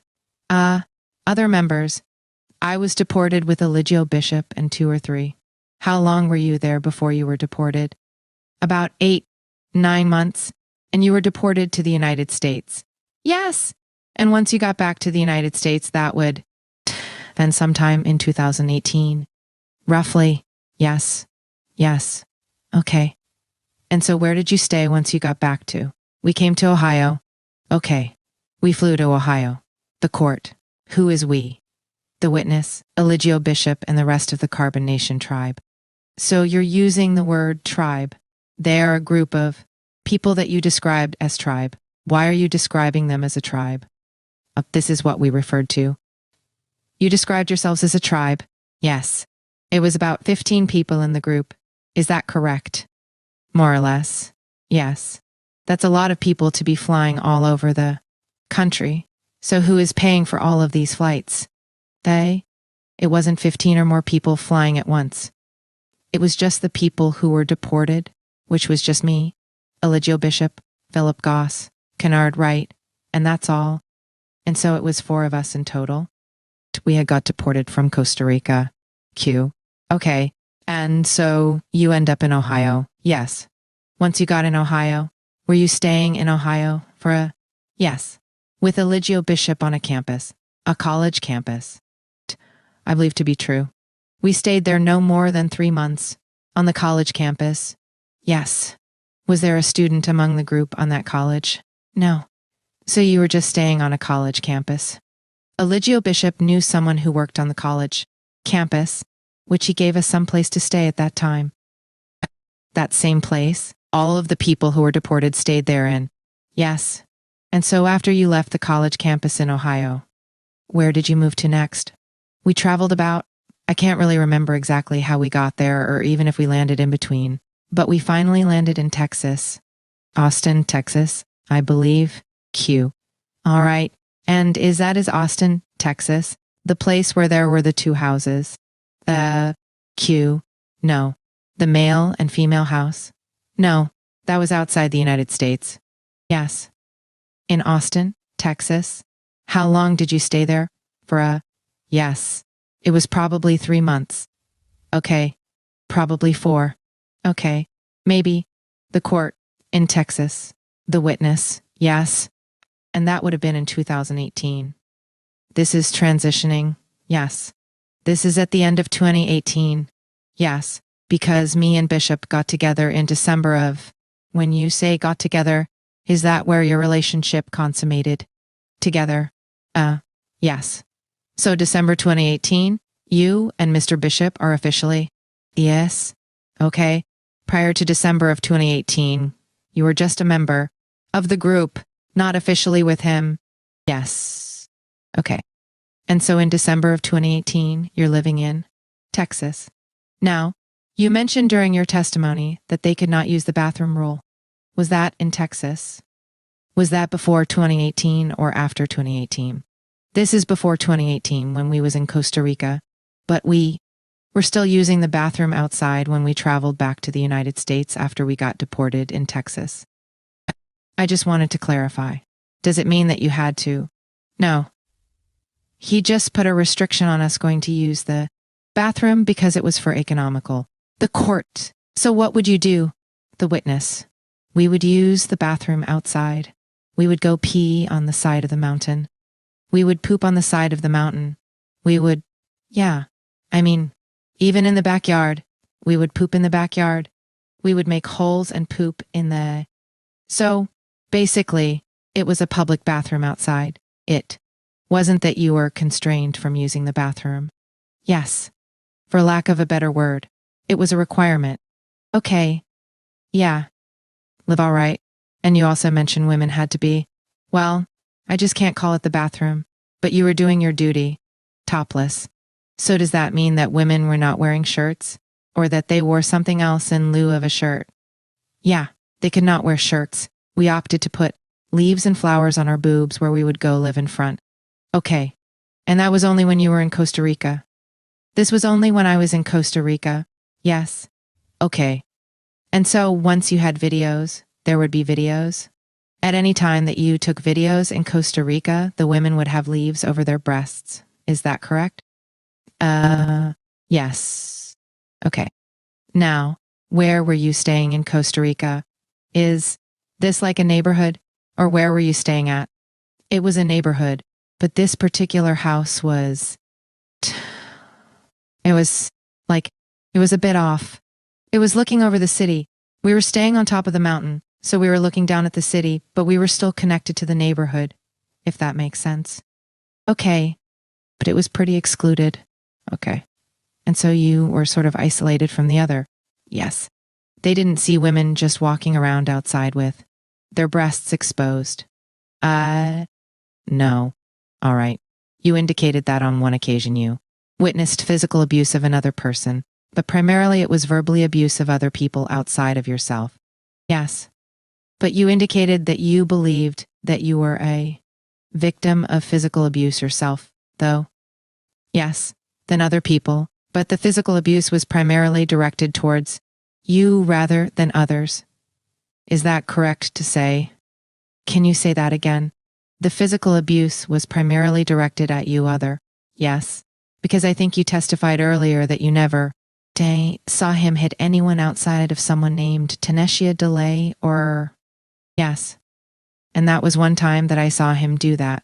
All right. Your daughter you had with Mr. Bishop was... Yes.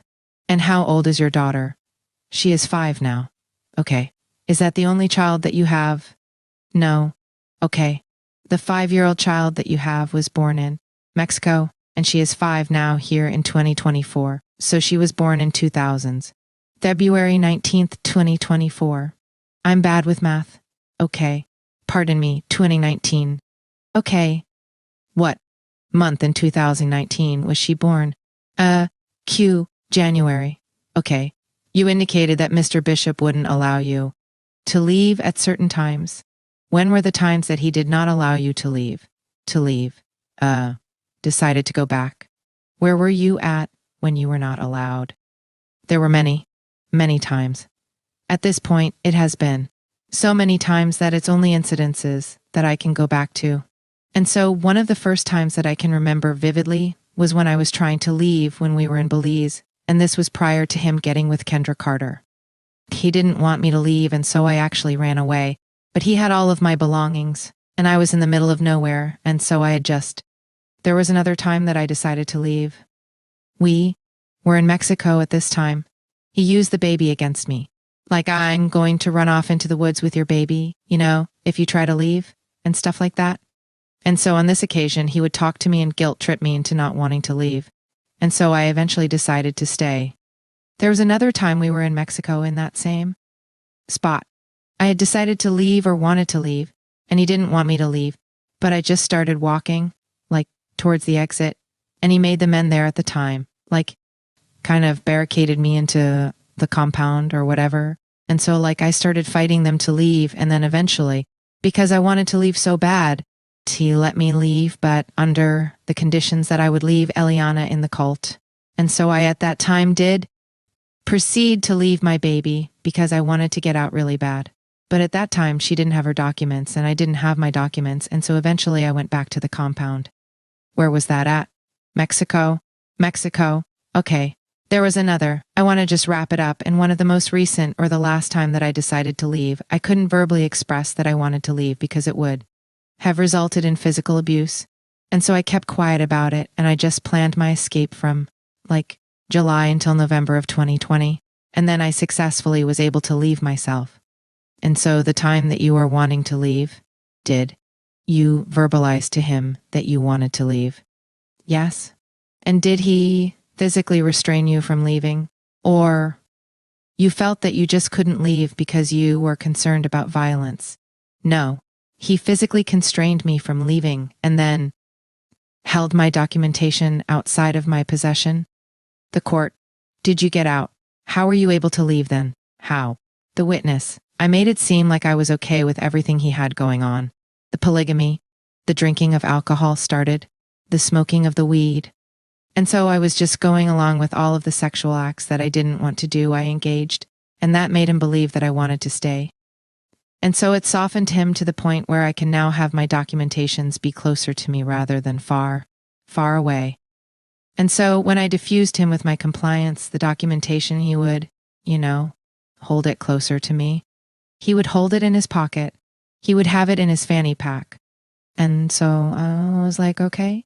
And then that's when I started to realize the more I engaged with him and made him believe that that is okay and I'm okay with it, the more he is going to allow me to have access to the things that I need. So one night in particular, he went live. He drank a whole bottle of Hennessy and smoked weed on top of it. If I'm not mistaken, I never saw him with the blunts, and there was weed involved. And I just made sure that everybody was really drunk and really high that night. And every time he went live, I went to the back to pack my clothes little bit by little bit. And then eventually he felt like the women wasn't listening to him, and so he called all of the women to the kitchen table. We sat at the kitchen table. We watched him stream on live stream at the live for hours on end. And one of the biggest things is he liked the women to sleep together with him. Just not sexual activity, but just sleep with him, which I never liked to do that. And so this particular night, I just made a big comfortable pallet and made it comfortable for everybody. And I made sure that they went to sleep. And they woke up the next morning. Of course, they're hungover. And I found the opportunity to put my bags across the fence, had my baby harnessed to me, and I walked until I was able to call a cab. They offered to pay for my cab to the airport and called my family. And my family bought me a plane ticket, and I was able to leave and never came back. Who offered to pay your fare? My sister. I believe my mom or my sister.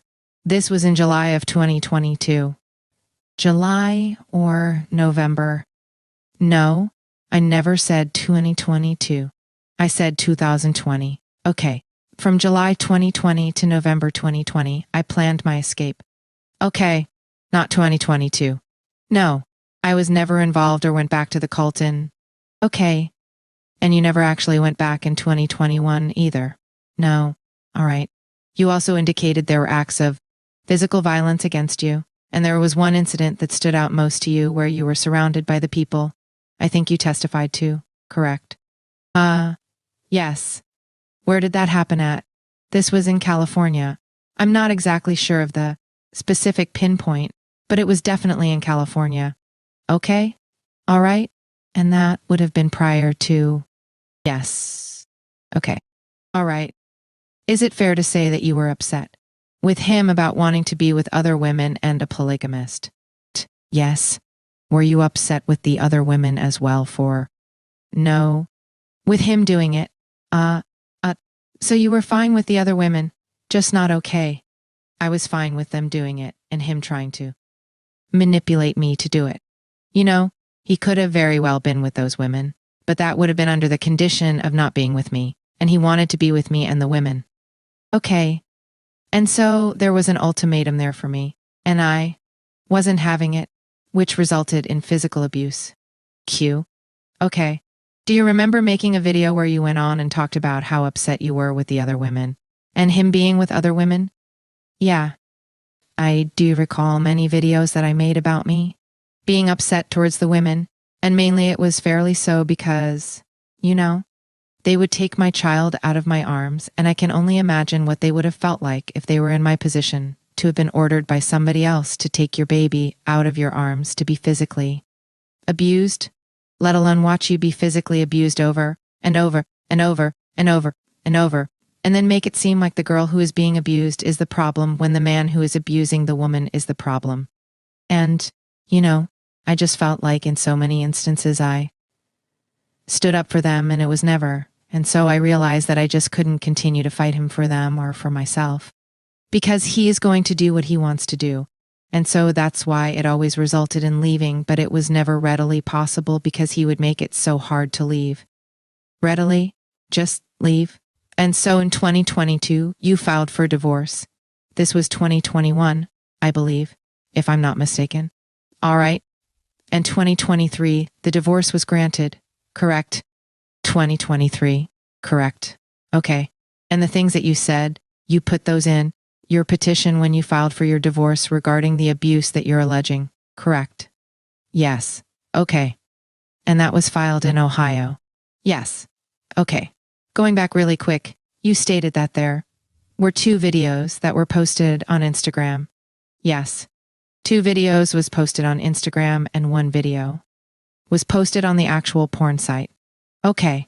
The ones on Instagram, were they posted by Mr. Bishop's account, or do you know who actually posted the videos? Eligio Bishop posted those 2 videos on Instagram. Okay. Were they done by his account? Yes. Okay. And on Instagram, when someone posts a video, is it posted for you to see, or how are you able to see it? It's public. Everyone can see it. You can see it. I can see it. Anybody can see it. Okay.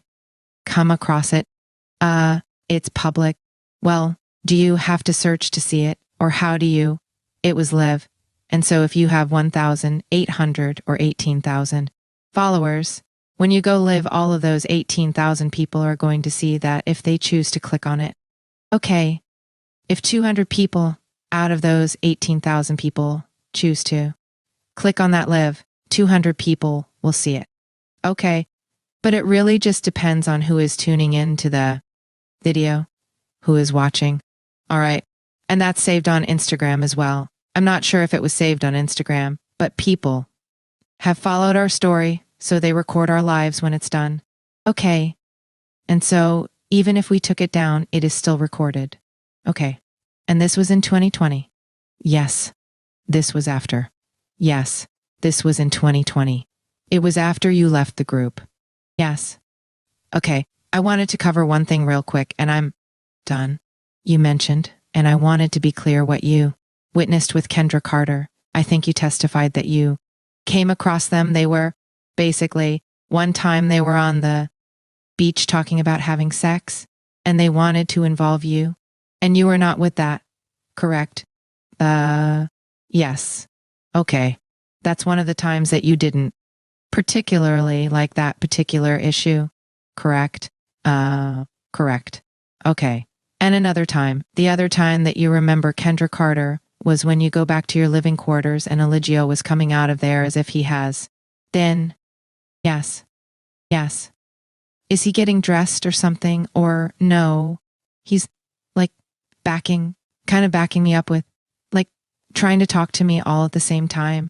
Like I'm coming in the door and he's walking out the door trying to talk to me. Q. Okay. Or is talking to me. Okay. Yeah. But you didn't actually witness them having sex. He just tried to stop you from witnessing what you thought was happening.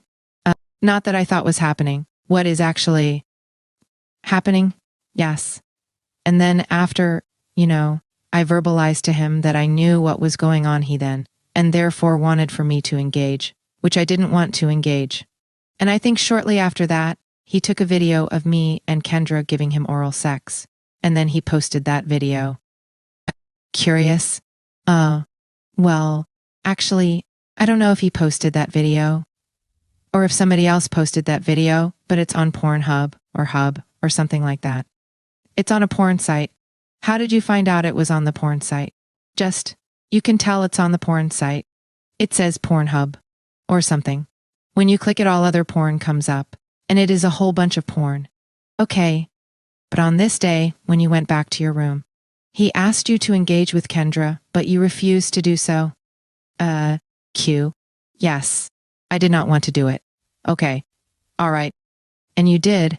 In fact, I don't remember if I did it then.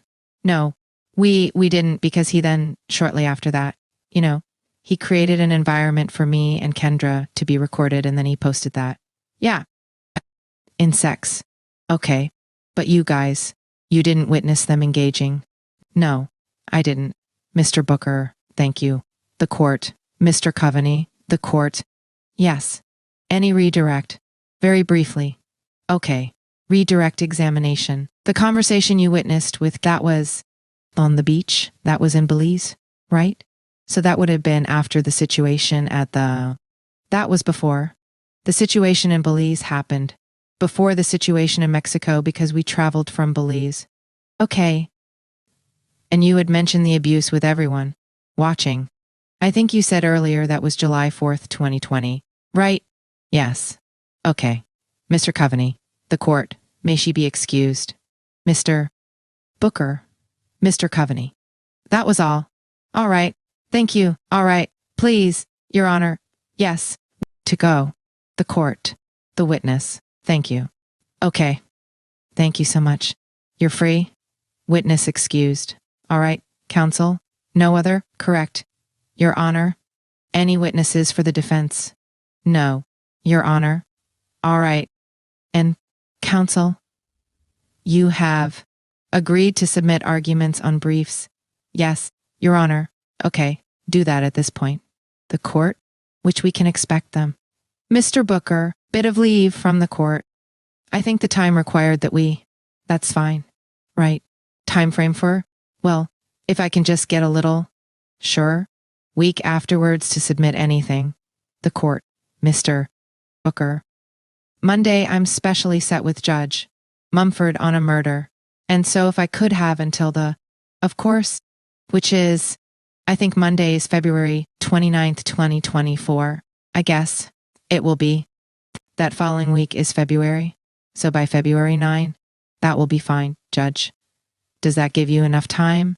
Sure. Okay. Both to be submitted by February 9. All right. I think that's it. Just send them in Word format. Okay. Use it to craft our own order so that we can make any we can. Okay.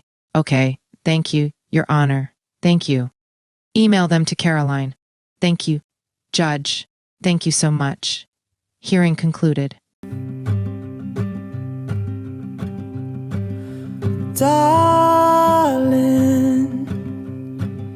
I will give up everything. Who I'll be and who I am. You can have it all.